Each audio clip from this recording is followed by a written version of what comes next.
You know that Dory went back to Sumeru, right? Yeah, she mentioned she was planning to head back. Things aren't looking good for Nodcry. She's gone to spread the word so that Sumeru has a chance to prepare for the worst.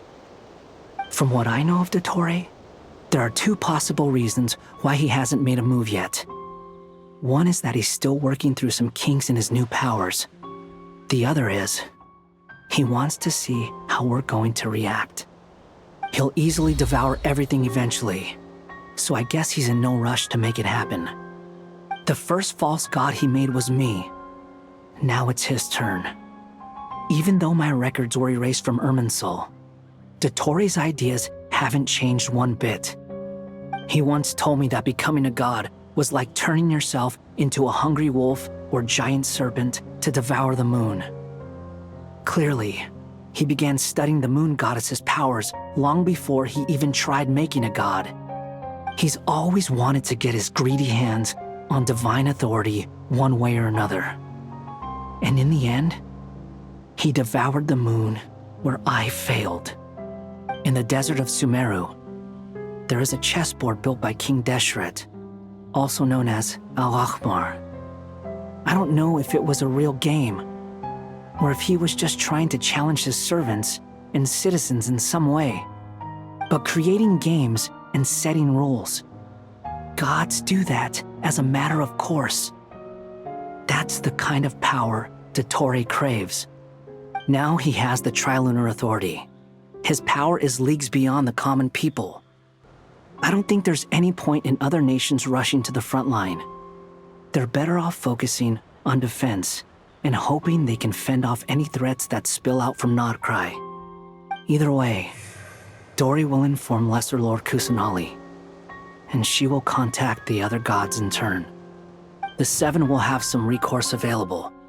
If nothing else, their protection should keep the rest of the world from descending into chaos as quickly as Nodcry has. So on the bright side, even if Nodcry is doomed, your friends in other nations won't be in any immediate peril. That's good to know. But I'm not ready to give up on Nodcry yet. There's a word for people who refuse to let anything go. It's called being greedy. Maybe it sounds greedy to you, and probably naive too.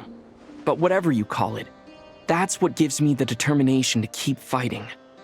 Battles are fleeting, but the will to fight is a long-term commitment. Give up for even a moment, and your resolve will shatter. Why do you always feel the need to do the right thing? No one is born to be a savior. I mean, who's gonna criticize you if you fail or give up? Don't take this the wrong way, but Dottore said something similar to me. I guess the Fatui attracts people who don't believe in saviors. Not necessarily. It's less about belief for me. I just want to know how determined you really are. After all, I don't owe anything to anyone else here. Only you. You look kinda worried. If your arch-nemesis was about to achieve their ultimate goal, I think you might feel a little worried too. That's true. Dottore is about to become an omniscient, omnipotent deity. That's gotta be a bitter pill to swallow. Still, you're calmer than I expected. Obviously. I have to admit that my past self was a reckless fool who misunderstood not only the point of revenge, but how to achieve it. And as much as I want my vengeance, I know I'm not gonna get it by acting alone. If the world's taught me anything, it's to think before I act. Too bad it never taught me any other virtues, though. So, I am going to destroy Dottore, no matter what it takes. So, what's your plan? I'll get to that. First, tell me, what do you think of Sandrone? Just like Paimon said, she's a friend, part of the gang. How much do you trust her? This is a serious question. Think carefully before you answer.